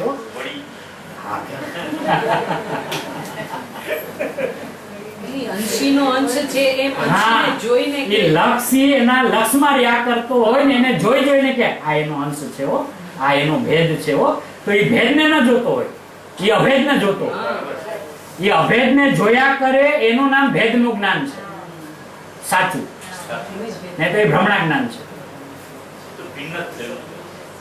હા, એટલે ભ્રમણા થઈ ગઈ કે એને ભેદની વાસ્તવિકતા ખબર જ નથી. અને ખાલી બસ એટલું કે છે કે એ અભેદ એટલે અનુભવ ને ભેદ એટલે રાગ. એટલે એને એમ થઈ ગયું મને ખબર પડી ગઈ તો કે બહુ સારી વાત છે. તેડો ગયો કે ના? એ નથી ગયો. તો એ જો ગયો જ ના હોય તો અભેદનો ભેદ છે એ વાત તમારા માટે નકામી છે.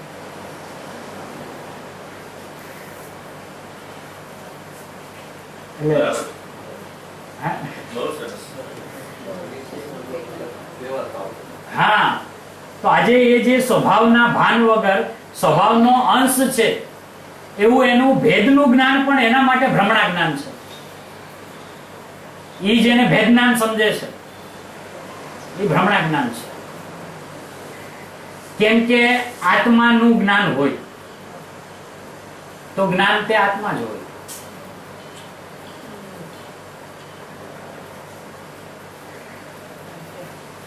બરાબર? આત્માનું જ્ઞાન હોય તો જ્ઞાન તે જ્ઞાન ન હોય, આત્મા જ હોય. અને એ જ્ઞાન જોઈ અને જ્ઞાન જ ભાઈસા કરતું હોય. અને આ તો જ્ઞાન છે, આ તો જ્ઞાનની પર્યાય છે. આ જ્ઞાનની પર્યાયમાં તો સપર પ્રકાશક છે, એમાં તો અત્યારે પરપ્રકાશક પણ ચાલુ છે. આ બધું એનું ભ્રમણા જ્ઞાન છે. હે બરાબર. કે આચાર્ય તો એટલું જ કીધું કે જ્ઞાન તે આત્મા, જ્ઞાન તે જ્ઞાન ન કીધું, જ્ઞાન તે જ્ઞાનની પર્યાય ન કીધું, જ્ઞાનની પર્યાય સફળ પ્રકાશક છે એમ ન કીધું. જ્ઞાન તે આત્મા છે. હે ભ્રમણા. કેમ કે અનુભૂતિ જે છે એ નિર્વિકલ્પ, અનુભૂતિમાંથી બહાર આવવું એ વિકલ્પ, બાકી બધી ભ્રમણા. અનુભૂતિ પહેલા વિકલ્પ ન હોય, એને ક્યાંક આચાર્યોએ ઉપચારથી વ્યવહારથી વિકલ્પો ચાલે છે એમ કહી દીધું હોય. કેમ કે એ વિકલ્પ જો જ્ઞાનની પર્યાય હોય અને એ જ્ઞાનની પર્યાય જ્ઞાયકની હોય અને એ જ્ઞાનની પર્યાય જ્ઞાયક ભાવે ન પરિણમતી હોય,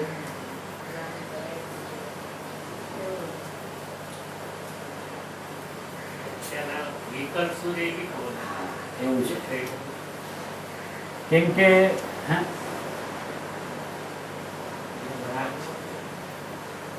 વિકલ્પ રાગ છે, વિકલ્પ છે, જ્ઞાન વિકલ્પ છે, ઘણી બધી વાતો છે. હા, કારણ કે એ તો સ્વરૂપ જેવું છે એવું લક્ષમાં નથી આવ્યું. હા. હે ને? જેમ આપણે આની પહેલા પણ વાત થઈ હતી, પંચાધ્યાય કરતા એ શું કીધું કે વસ્તુ સ્વભાવનું અયથાર્થ જ્ઞાન એનું નામ મિથ્યા જ્ઞાન છે, બરાબર. અને વસ્તુ સ્વભાવનું યથાર્થ જ્ઞાન એનું નામ સમ્યક જ્ઞાન છે. પરની વાત તો લીધી જ નથી.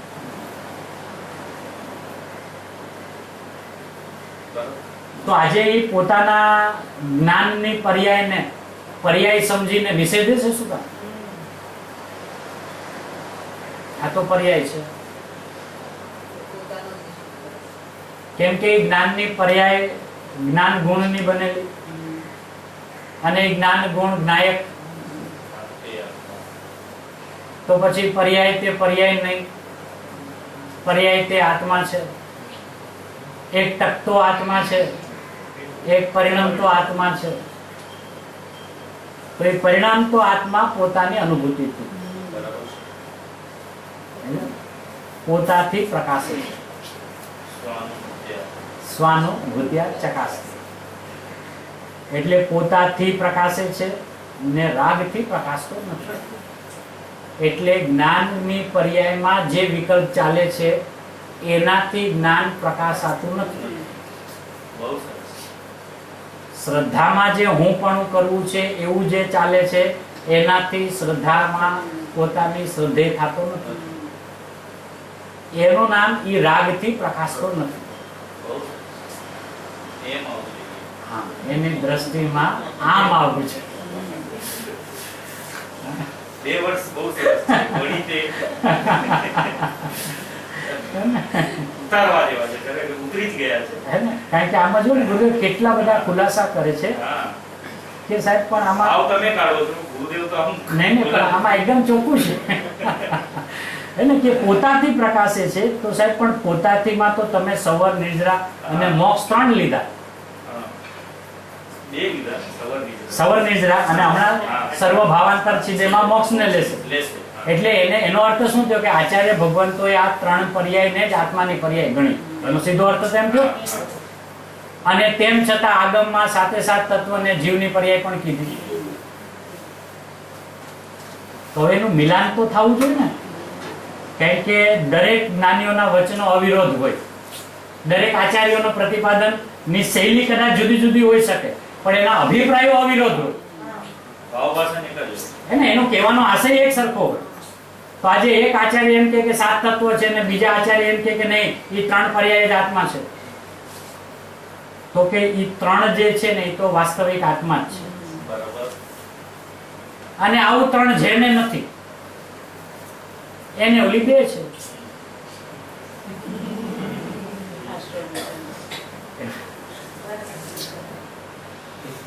ક્યાં? તો એનું નામ સાત તત્વનો અભ્યાસ છે. સાતે તત્વોના સ્વરૂપને બાય હાથ કરી લેવું, એને ગોખી લેવું, એમ નહીં. બરાબર છે. તો અનંત વાર કીધું. હા, કેટલી વાર. હવે આપણે દ્રવ્યલંબી મુનિ થયા તો કઈ વાત બાકી રાખી? બરાબર છે. અને 11 અંગના પાઠી થયા. કાંઈ બાકી નથી. બધું ઉલટું જ છે. હા, એવું છે ભાઈ. એટલે સિદ્ધાંતિક વાત શું છે કે પોતે જે સ્વભાવથી જે છે અનાદિનો એ નિર્વિકલ્પ છે. અનાદિનો છે એવો અનુભવ જે છે એ નિર્વિકલ્પ છે. એટલે બે નિર્વિકલ્પ થઈ ગયું. સ્વભાવ અનાદિનો છે એ નિર્વિકલ્પ, અને સ્વભાવ આવો છે એવી અનુભૂતિ જે છે એ નિર્વિકલ્પ. હવે એવી નિર્વિકલ્પ અનુભૂતિમાંથી બહાર આવવું એનું નામ વિકલ્પ છે. એની પેલા અનુભૂતિ જેને નથી થઈ એને વિકલ્પ નથી, એને ભ્રાંતિ છે. બહુ સરસ.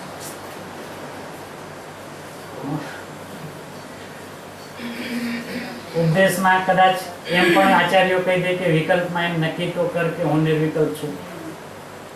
એમ આવે ગુરુદેવના પ્રવચનો હા, આવે. કે ભાઈ તું જો તારી જાતને વિકલ્પ વાળો માનતો હોય તો વિકલ્પમાં એમ નક્કી કર કે હું નિર્વિકલ્પ છું. ત્યારે ગુરુદેવ વિકલ્પ એટલે જ્ઞાનની પર્યાય કહે છે કે જો તને એમ લાગતું હોય કે મારામાં જ્ઞાન થાય છે, એવું જો તને લાગતું હોય તો એ જ્ઞાનમાં તો એમ ઘોટ કે હું જ્ઞાયક છું. તો આ એમ સમજે છે કે આપણને વિકલ્પ જે ચાલે છે એવી જે રાગવાળી સ્થિતિ, એમાં હું એમ વિકલ્પ કરું કે હું વિતરાગી છું. કે થયું કાંઈ કે સાહેબ વિકલ્પ ચાલે છે અને વિકલ્પમાં હું વિતરાગી છું એમ ચાલે છે, પણ વિતરાગી છું એવો અનુભવ નથી થતો. તો એમ કેમ?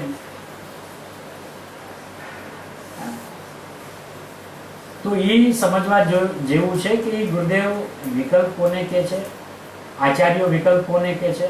વિકલ્પ એટલે રાગ એમ જ્યારે કે ત્યારે કોની વાત કરવા માંગે છે. એ વિકલ્પ એટલે રાગ જ્યારે કે ત્યારે બધા માટે કોમન શબ્દ. જ્ઞાનમય રાગ, શ્રદ્ધામય રાગ, ચારિત્રમય રાગ, એટલે વિકલ્પ એટલે રાગ. અને વિકલ્પ અને રાગ જ્યારે એમ ગુરુદેવ છૂટું પાડીને કહે તો વિકલ્પ એટલે જ્ઞાનની પર્યાયનો રાગ અને આ રાગ એટલે ચારિત્રનો રાગ. એટલે ગુરુદેવના પ્રવચનમાં આ બે વાત બે રીતે આવે છે. કેમ કે શ્રદ્ધા થઈ ગઈ જ્યારે તો શ્રદ્ધાએ એનું કાર્યને કરી લીધું. હવે બાકી રહી ગયું છે કેવળ જ્ઞાન, અને અહીંયા બાકી રહી ગયું છે યથાખ્યાત. એટલે શ્રદ્ધાની વાત ત્યાં પૂરી તો નથી થઈ, પણ ત્યાં ગૌણ કરી. કેમ ગૌણ કરીને વાત કરી? કેમ કે એ શ્રદ્ધા અત્યારે જેટલો સમય છે એટલો સમય પૂરી છે, પણ સાહિક નથી થઈ. એટલે ત્યાં પણ ઘણીવાર આચાર્યો એમ કે જેમ જેમ એને અનુભૂતિ બળવાન થતી જાય છે એમ એનું શ્રદ્ધાન પાકું થતું જાય છે. એ શું બતાવે છે? જો એક બાજુ એમ કે ચોથી આવ્યો એટલે એની શ્રદ્ધા ને સિદ્ધની શ્રદ્ધા એક કોટીની, બીજી બાજુ એમ કે જેમ અનુભૂતિ વધતી જાય એમ એનું શ્રદ્ધાન પણ બળવાન થતું જાય. કે સાહેબ પણ શ્રદ્ધા તો એકવાર થઈ ગઈ ને કે હાથ થઈ ગઈ, એની મિથ્યાત્વની અપેક્ષાએ બળવાન કીધી, પણ હજી સાઈટ નથી થઈ એટલે ગમે ત્યારે ઉથલો મારશે. અને જેમ જ્ઞાન કેવળ જ્ઞાન રૂપે ન પરિણમે ત્યાં સુધી ગમે તે સમય અજ્ઞાન રૂપેની શક્યતા છે. એમ ગણીને, અને અહીંયા શ્રદ્ધા થઈ ગઈ એટલે એને શ્રદ્ધાનો વિષય ત્યાં પૂરો થઈ ગયો એમ ગણીને પછી બે જ વાત કર્યા કરે કે વિકલ્પ અને રાગ, વિકલ્પ અને રાગ. કે સાહેબ પણ વિકલ્પ એટલે શું? તો કે બહાર આવ્યો ને જ્ઞાનમાંથી હું જ્ઞાયક છું એવું ઉપયોગાત્મક છૂટું. બરાબર છે? લીનતામાં ઉપયોગાત્મક છૂટું. તો બહાર આવવું જે થયું એને રાગ કીધો ને. અને સ્વભાવમાં એકાગ્રતા થઈ જાય, તન્મય રહી જાય, લવલીન થઈ જાય, એને વિતરાગતા કીધી. તો રાગનો સીધો અર્થ શું થયો કે વિતરાગતા જે આપણો ત્રિકાળ સ્વભાવ છે એવા વિતરાગ સ્વભાવમાંથી છૂટી જવું એનું નામ રાગ છે. પરનું લક્ષ કરવું એનું નામ રાગ નથી. એટલે પહેલી તો રાગ વિશેની જે વિપરીતતાઓ ચાલે છે એનું ખંડન થવું જોઈએ કે રાગ જો મારા પરિણામમાં હોય અને એ રાગ પણ મારા જ લક્ષ્ય ઉત્પન્ન થતો હોય, પરના લક્ષ્ય નહીં. કેમ કે જેટલો સમય મારા લક્ષ્યમાંથી મારી વિતરાગતા છૂટી જાય છે અને રાગ ઉત્પન્ન થઈ જાય છે, એટલે રાગ દ્વેષના પરિણામ પણ સ્વલક્ષ્ય થાય છે, પરલક્ષ્ય થતા નથી. બહુ સરસ. ટોપ લેવલ રાગ અને દ્વેષ કઈ રીતે? હા. ટોપ લેવલ રાગ અને દ્વેષ કઈ રીતે? રાગ એટલે કે અત્યારે મારે મારા આત્માને જાણવો છે, એ રાગ છે. અને અત્યારે હું આત્મા નથી, એ દ્વેષ.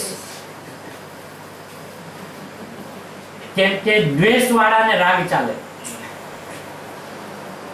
એટલે હું અત્યારે આત્મા નથી એટલે મારે આત્માની અનુભૂતિ કરવી છે.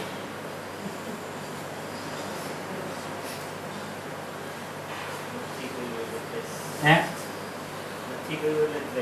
હા, ભલે ઈ જ્ઞાનીના વચનોને ધારીને એમ બોલતો કે આત્મા તો છું ને, છું એટલે તો અનુભૂતિ કરવી છે.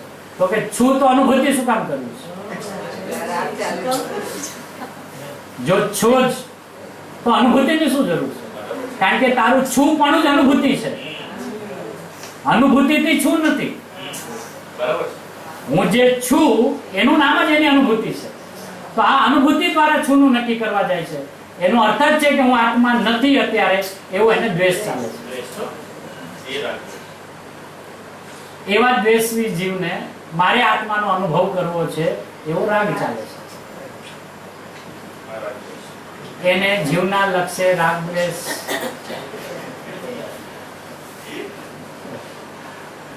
હેવી ડોઝ છે એકદમ.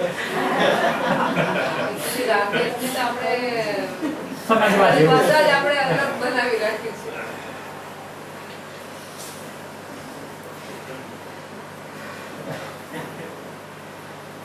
સ્વભાવથી ઊંચી મોટીનું છે એકદમ. આ સમજવા જેવું છે ખરેખર. આજે પરના લક્ષ્ય રાગ થાય છે એવું જે વ્યવહારના કથનોથી જે પ્રતિપાદન આચાર્યએ કર્યું છે એ વાત જ્યારથી આપણે અવધારી ને ત્યારથી રાગ ટળ્યો નહીં, ઉલટાનો વધ્યો. કેમ વધ્યો? કે હવે ખબર પડી ગયા પછી વધી ગયો. કે હવે ખબર છે પરનું લક્ષ્ય થશે એટલે રાગ તો થવાનો જ છે. તો ભલે ને પરનું લક્ષ્ય થાય, બહુ તો શું થશે? રાગ જ થશે ને. હે?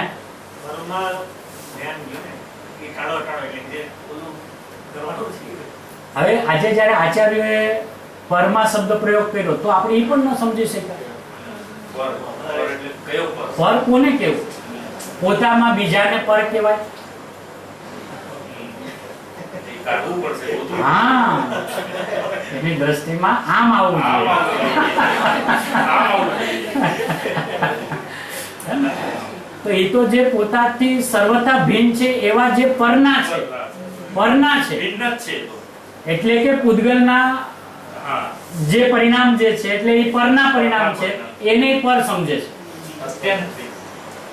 તો આચાર્ય પાસે બેસીએ, ગુરુદેવ પાસે બેસીએ તો આપણને એમ થાય કે શું એટલું જ્ઞાન મારી પાસે ઉઘડું નહીં કે હું આ પર કયો ને હું પરે ન સમજી શકું? આ પર બોલતા ગયા ને હું પરનાને સમજતો ગયો.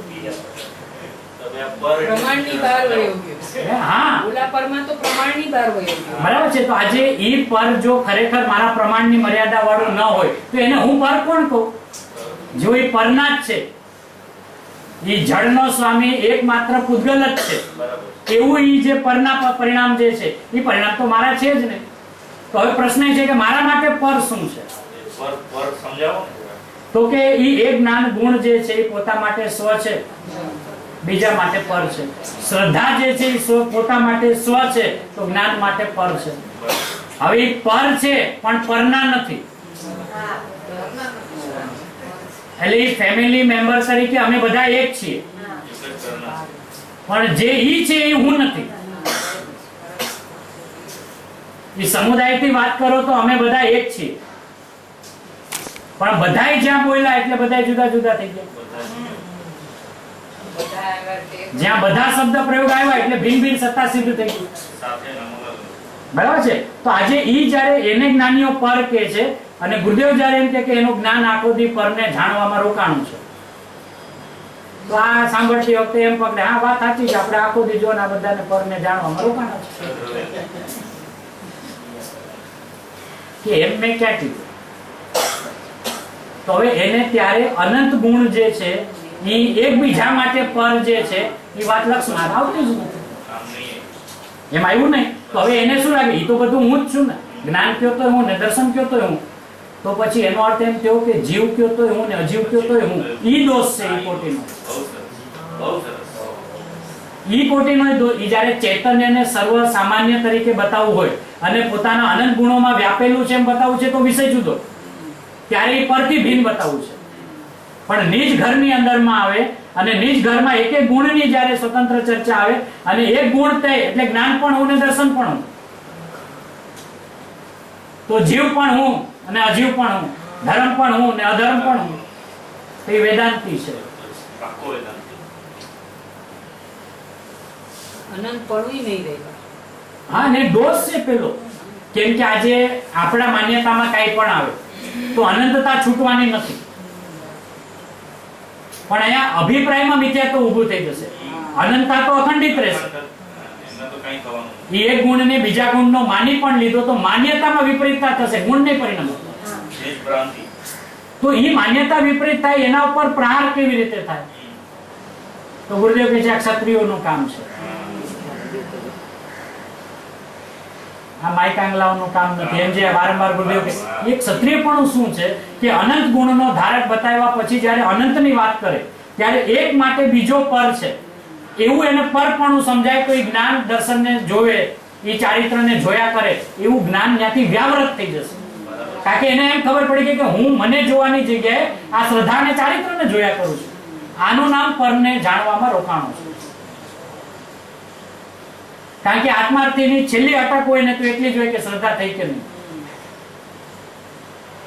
આવ્યો ત્યારે કેટલી હતી, માર્ગમાં આવ્યા પછી સમજણ ચોખ્ખી કેટલી થઈ, એમાં હું કેટલો આગળ વધ્યો, અત્યારે શ્રદ્ધા કેટલી બળવાન થઈ.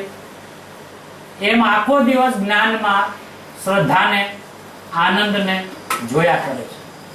આનંદ આવ્યો કે નહીં અને શ્રદ્ધા થઈ કે. તો જેના જ્ઞાનના વિષયો જો પર રહ્યા કરતા હોય એને જ્ઞાનનો રાગ કહેવાય.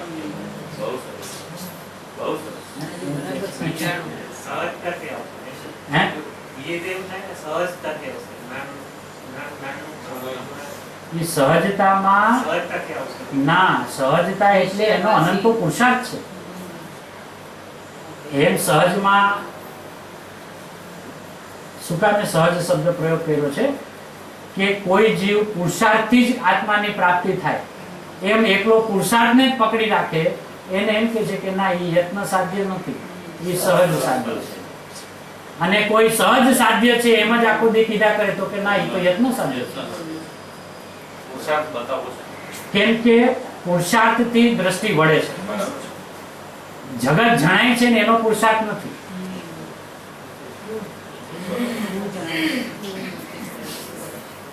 અને પોતાને જાણવાનો અનંતો પુરુષાર્થ કીધો ને જગતને જાણવાનો પુરુષાર્થ જ નથી. ઈ કે જે તો મફતમાં જાણે. બરાબર છે.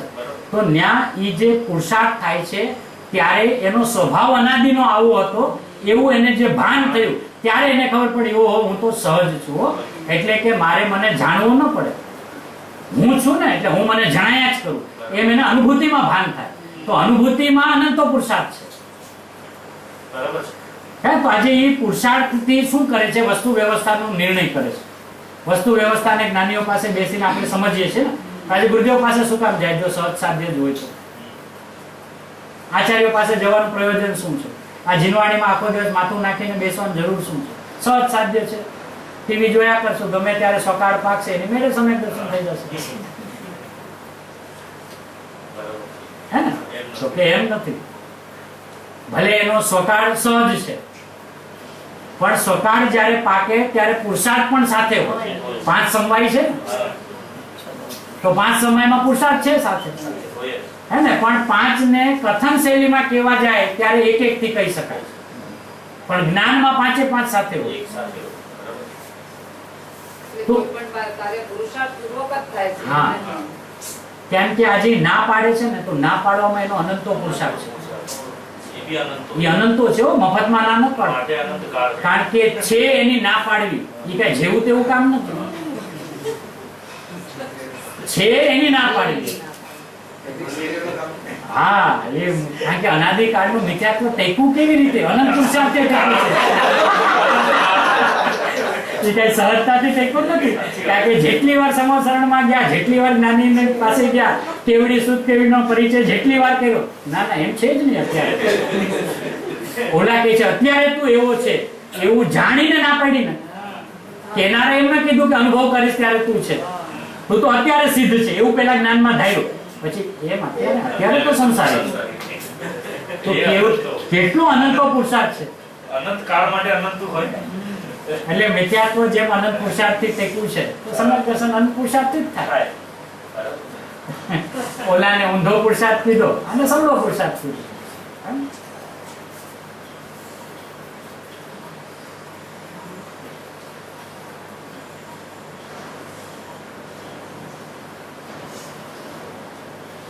અને એ વાત અહીંયા ગુરુદેવ કહે છે, એટલે સ્વાનુભૂતિયામાં કથનચિત ન લગાવ્યું. કથનચિત ત્યારે જ લાગે જ્યારે એકબીજાની અપેક્ષાઓ આવે તો. જેમ દ્રવ્યમાં કથનચિત લગાડ્યું તો પરદ્રવ્યના સ્વભાવે નથી એટલે કથનચિત લગાડ્યું. ગુણમાં ગુણ ભેદમાં કથનચિત લગાડ્યું. પર્યાયમાં શું કામ ન લગાડ્યું? તો કે એક એક પર્યાયને એનો જે અનુભવ થાય છે એ સર્વથા જ હોય. એટલે જ્ઞાન જાણીને આખા વિષયને ચોખ્ખો કરે અને ચોખ્ખો કરીને શ્રદ્ધાને સોંપે અને શ્રદ્ધા મોહર મારે એમ નથી. બરાબર એમ નથી, એમ અહીંયા કે છે. બરાબર છે, એમ જ છે. કેમ કે નહીતર શું થાય? કથનચિત અનુભૂતિ શ્રદ્ધાથી થાય અને કથનચિત ચારિત્રથી પણ થાય. એટલે એમાં કથનચિત શબ્દ પ્રયોગ ના કર્યો. એટલે હજી ખોલો આને. કથનચિત શું કામે ન કીધું? આમાં ઉપર જો ફરીને આપણે વાંચીએ ખાલી 2 લાઈન.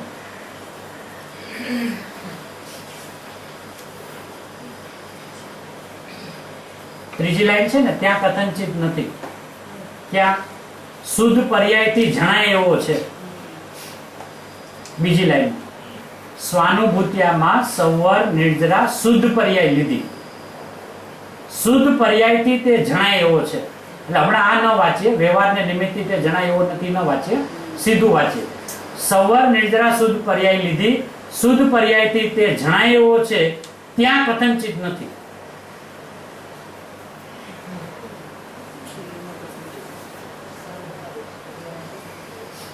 એટલે અનુભૂતિમાં કથનચિત ન લીધું. કે સાહેબ શું કામ? તો કે ઓલા ભાવમાં કથનચિત હતું, કારણ કે કથનચિત અભાવ પણ છે.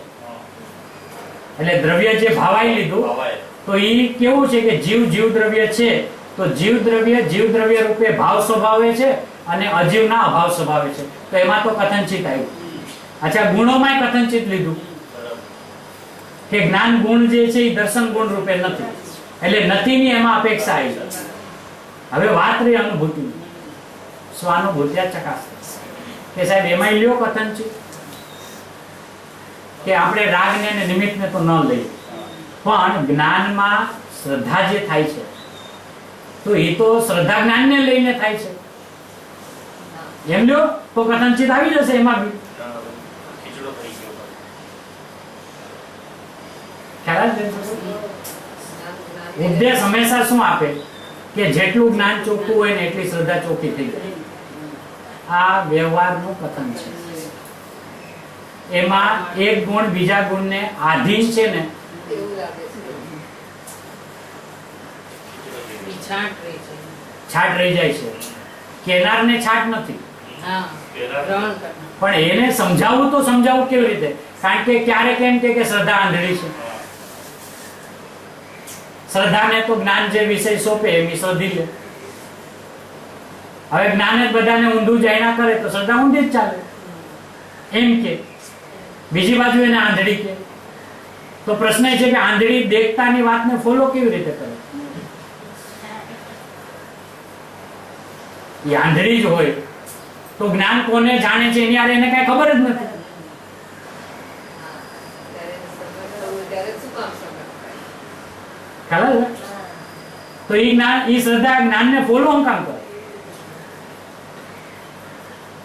તો જ્યારે જ્ઞાનની ભૂલ બતાવી છે, જ્ઞાનને સર્વાંગી બતાવો છે, તો એમ કે જ્યારે જ્ઞાન જ મૂળ જે અસાધારણ ગુણની પર્યાય જે છે એ જ ઊંધી હાલે છે, તો એને ચાલનારા બીજા જ્ઞાનના સાથે રહેલા ગુણોની પર્યાય એ ઊંધી જ ચાલે. હવે એ જ્યારથી સાંભળ્યું ને પછી અંદર પોતાએ ખેડાણ કર્યું જ નહીં,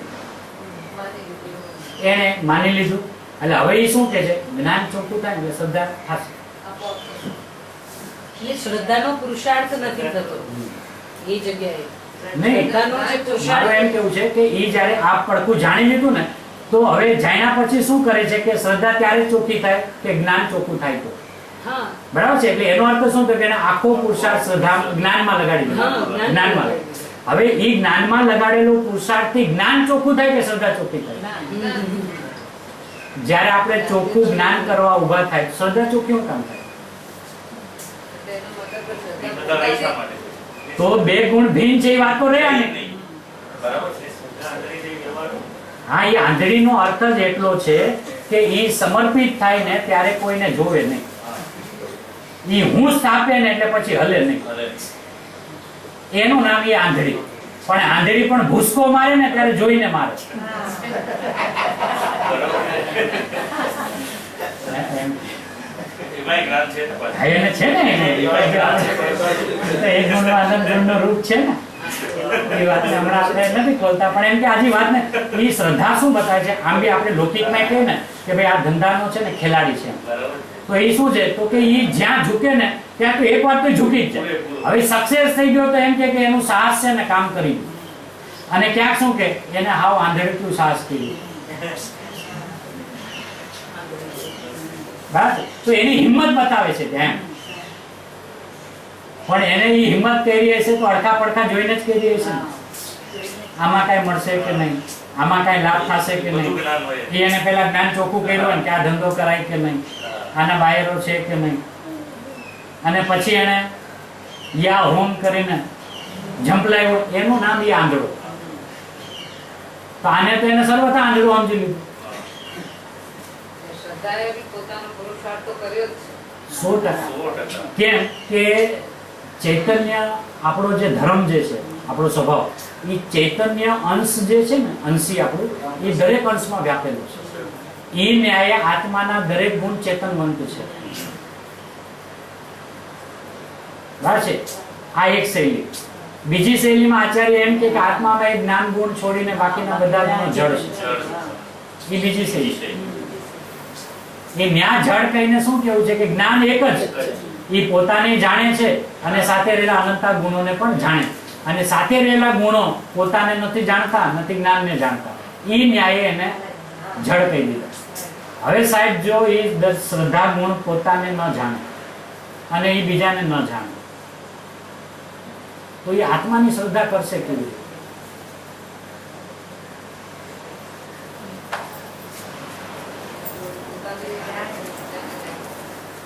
એ શ્રદ્ધા ન પોતાને જાણે અને એ ન શ્રદ્ધા આત્માને જાણે, તો આ આત્મા છે એવી શ્રદ્ધા એ કરશે કેવી? એટલે આચાર્યોની જે વિવિક્ષા જ્યાં જ્યાં જે રીતે સમજાવવાની હોય ત્યાં એટલું સમજી અને એનો અર્થ કાઢવો. એટલે માત્ર શબ્દ મલેચ ન થવો. આ એકદમ શબ્દ મલેચ થઈ ગયો. સાચી વાત છે. અને એના ભાવ ભાષણને પકડીએ કે ભાઈ તમે આમ પણ કહો છો ને આમ પણ કહો છો. હવે તમારા એક વચન થી મને બીજું વચન વિરોધાભાસ લાગે છે,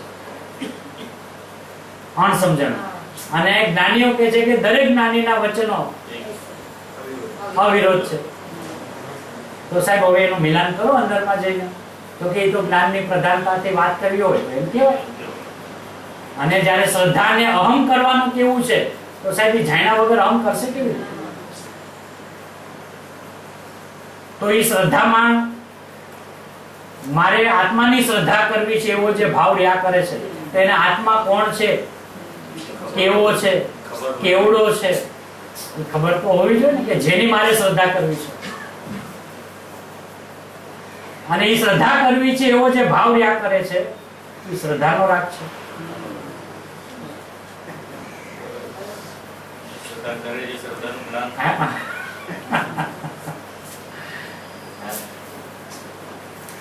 આ રાગ ક્યારે સમય છે? શ્રદ્ધાનો રાગ હે? આ ક્યારે મટે છે? શ્રદ્ધાનો રાગ, જ્ઞાનનો રાગ, ચારિત્રનો રાગ. એટલે એ જ્યારે ત્રણમાં રાગ ચાલે છે એ સમય ત્રણની વાસ્તવિક સ્વભાવની વ્યવસ્થા શું છે એવું જ્યારે લક્ષમાં આવવા માંડે છે તો એને રાગ શું કહેવાય.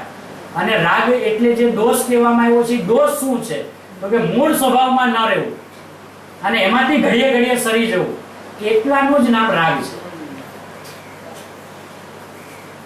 એટલે એ જ્ઞાને શ્રદ્ધાનું લક્ષ કર્યું છે અને રાગ થયો છે એમ નથી. એ જ્ઞાને તો હું જ્ઞાયક છું એવા જે વિકલ્પ ઉત્પન્ન કર્યા છે એ એનો રાગ છે.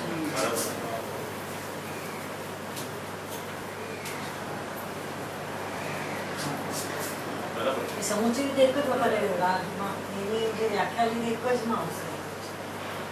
એક જ માં એટલે જ્ઞાન દર્શન ચારિત્રનું પેલા ત્રણ કહેવામાં આવે, આમ સમુચિત રીતે એકમાં જ હું જ્ઞાયક છું હા, એ રીતે લેવાનું. એટલે એક પ્રકારે ત્રણેયનો રાગ. એક પ્રકારે હા, કારણ કે એ રાગનો પ્રકાર એક છે પણ ચાલે છે ત્રણેયમાં.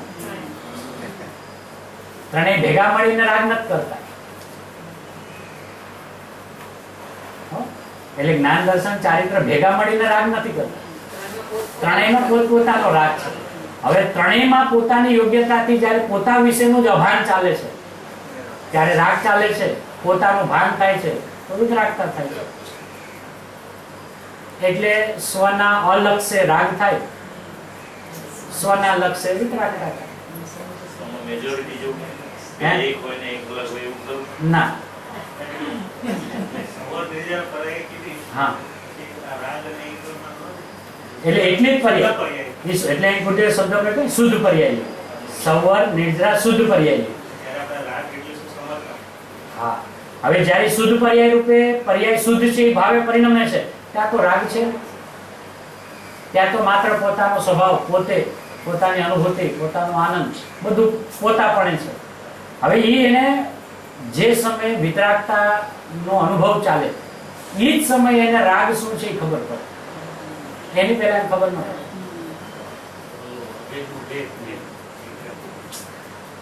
એની પહેલા એને રાગ વિશે જે જ્ઞાન ચાલતું હોય એ ભ્રાંતિ, એ ભ્રમણા હોય.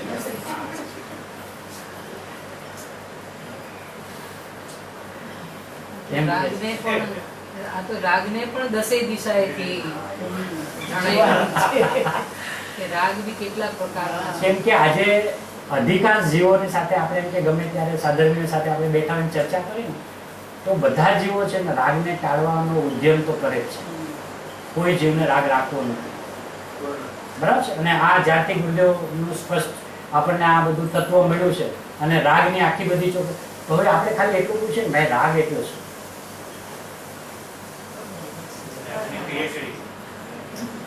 અને રાગની પીએચડી પણ હરામ બરાબર રાગ વિશે છે ને એનો અભિપ્રાય ચોખ્ખો હોય. એ આમ આમ કરીએ ને એટલે રાગ, બીજું શું હોય? આમ આમ કરીએ ને એટલે અંદરમાં અંદર રાખે. એ આમ આમ ક્યાં રાગની વાત આવી?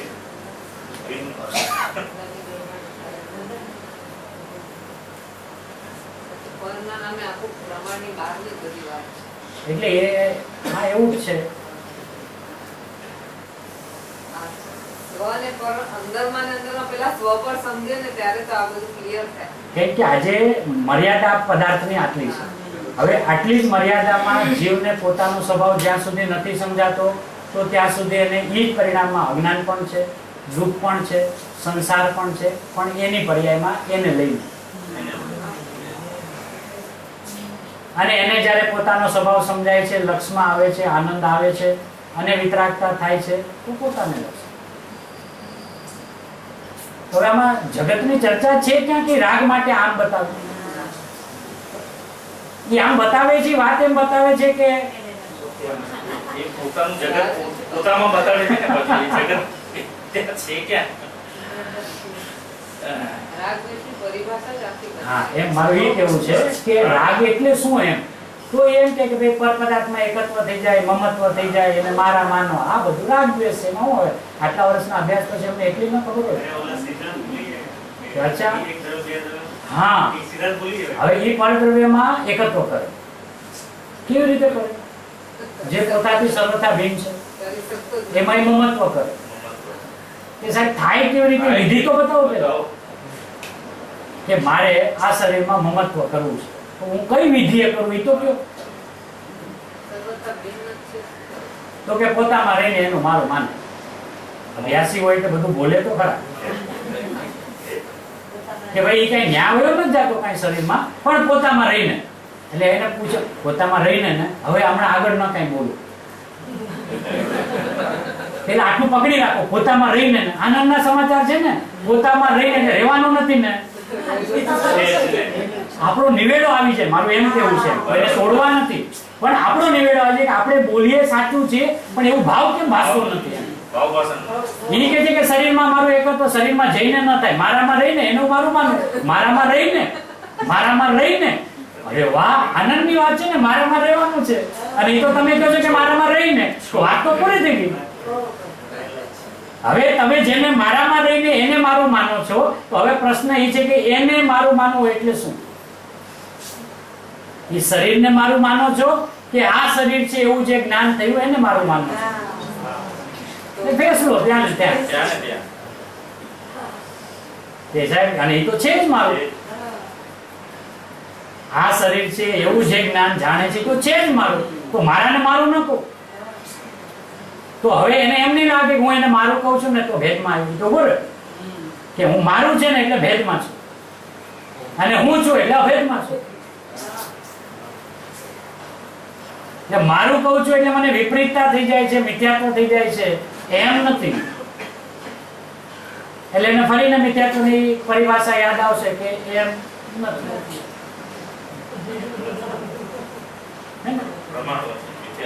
હા,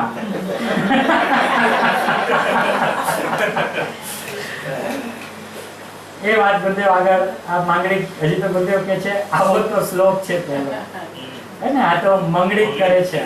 એ મંગળિક ની અંદરમાં ગુરુદેવ આગળ જેમ સ્પષ્ટીકરણ કરશે, જેમ સમજાવશે તેમ સમજશું. એ જ મંગળિક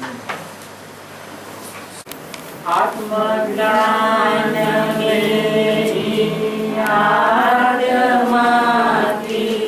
सिद्धि और प्रसिद्धि है, आत्मज्ञान में ही दीन रूप विश्व की भी सिद्धि।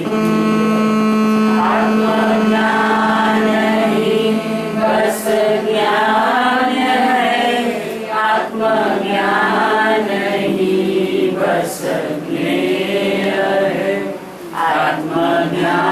आत्मज्ञानमय ज्ञाता ही आत्मा ज्ञान ज्ञेय वेद है।